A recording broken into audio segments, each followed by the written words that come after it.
Face aux différents conflits qui continuent de secouer l'Afrique, les épouses des chefs d'État africains réunis au sein de la MIPREDA, la mission de paix des premières dames d'Afrique, font de leur mieux en fonction de leurs prérogatives pour promouvoir la paix dans ce continent.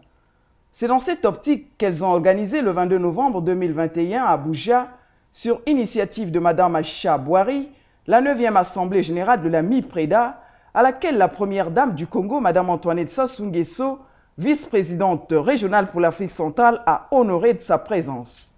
Dès son arrivée dans la capitale fédérale du Nigeria, où elle a été accueillie au bas de la passerelle par Mme Aïcha Bouhari et l'ambassadeur du Congo au Nigeria, Jacques Obinza, Mme Antoinette Sassou Nguesso et sa consoeur du Nigeria se sont entretenues longuement au salon d'honneur sur des sujets d'intérêt commun.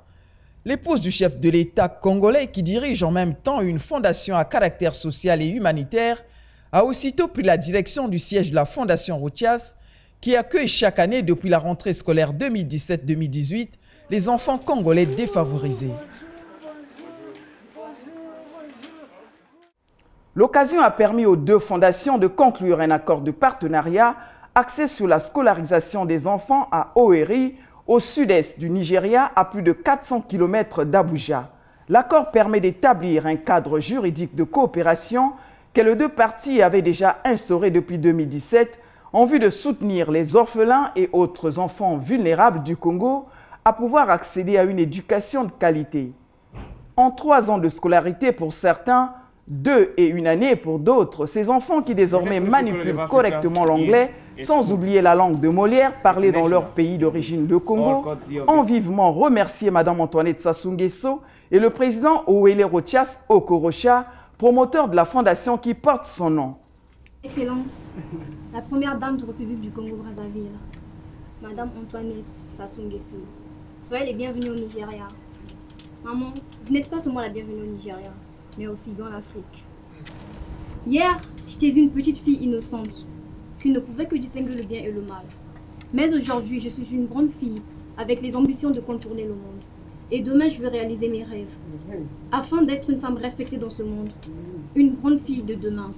Devenir avocate ou diplomate et être une grande madame comme Mme Antoinette, comme Daddy Rotias, comme l'ambassadeur. Maman, nous les Congolais ici, nous sommes très reconnaissants pour cette opportunité. Nous vous remercions pour la bourse que vous nous avez permis de venir au Nigeria pour étudier. Nous sommes vraiment reconnaissants pour Mme Antoinette, la femme de cœur. Nous vous remercions. Merci beaucoup.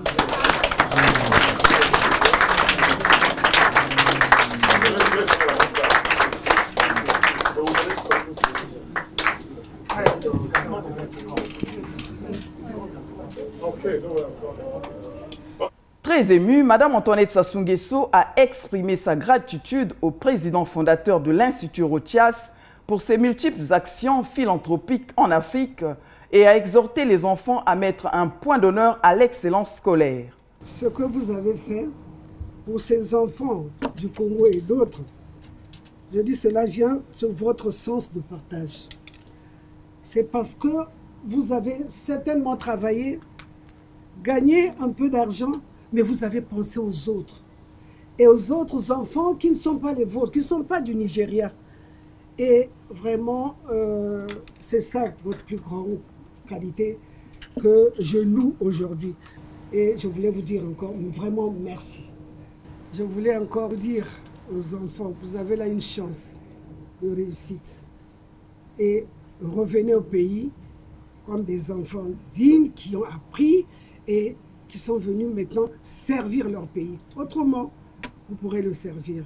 De même, M. Rotias a salué de son côté les actions menées par la Fondation Congo Assistance en faveur de la population et particulièrement des plus démunis. Les deux fondations travaillent depuis 2017 dans le cadre de la scolarisation des enfants. À ce jour, au total, 15 enfants congolais, dont 9 filles et 6 garçons, répartis en 3 promotions 2018, 2019 et 2020, poursuivent leur scolarité à l'Institut pour l'Afrique de la Fondation Rotias.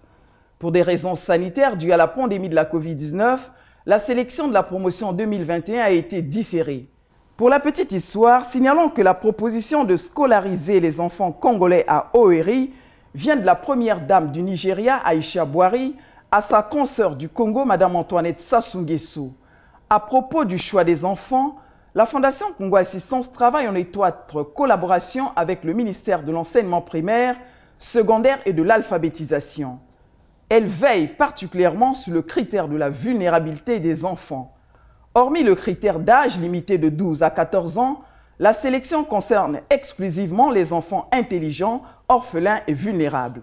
La cérémonie de rencontre entre Mme Antoinette Sassou Nguesso et les enfants, marquée par la projection d'un film documentaire qui retrace les activités de cette fondation, s'est déroulée dans une atmosphère pleine de joie, d'émotion et de paix.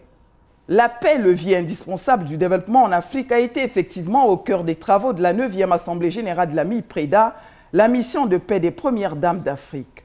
Lors de cette conférence tenue en présence du président de la République du Nigeria, Muhammadu Buhari, les premières dames ont réaffirmé le véritable rôle joué par les femmes dans la prévention et le règlement des conflits, ainsi que dans la promotion d'une culture de paix en Afrique. La réunion a eu pour objectif de redynamiser les actions de la MIPREDA, suspendues pendant quelques années, et pour lui donner un nouveau départ. Un aspect évoqué par la vice-présidente régionale pour l'Afrique centrale, Mme Antoinette Sassou Nguesso, dans son discours. Elle a en outre loué le dynamisme de sa consort du Nigeria, Aïcha Buhari, pour son implication dans la relance des activités de la MIPREDA, ainsi que la bienveillance des autorités nigérianes. Je souhaiterais donc que nous regardions avec lucidité et responsabilité, lors de cette 9e Assemblée générale, la place, le rôle et la configuration que les structures des premières dames d'Afrique sont appelées à avoir pour une meilleure efficacité de nos actions.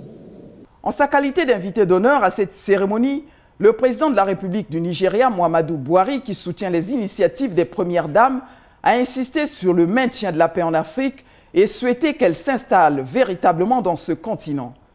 Peu avant l'Assemblée générale, les premières dames ont tenu à huis clos la 5e réunion du bureau exécutif de la MIPREDA, au cours de laquelle elles ont porté unanimement le choix à leur consort, Mme Aïcha Buhari, pour diriger cette organisation. Dans son message d'acceptation, la nouvelle présidente de la MIPREDA a souligné la nécessité d'unir les efforts en vue de mener les actions en faveur de la paix.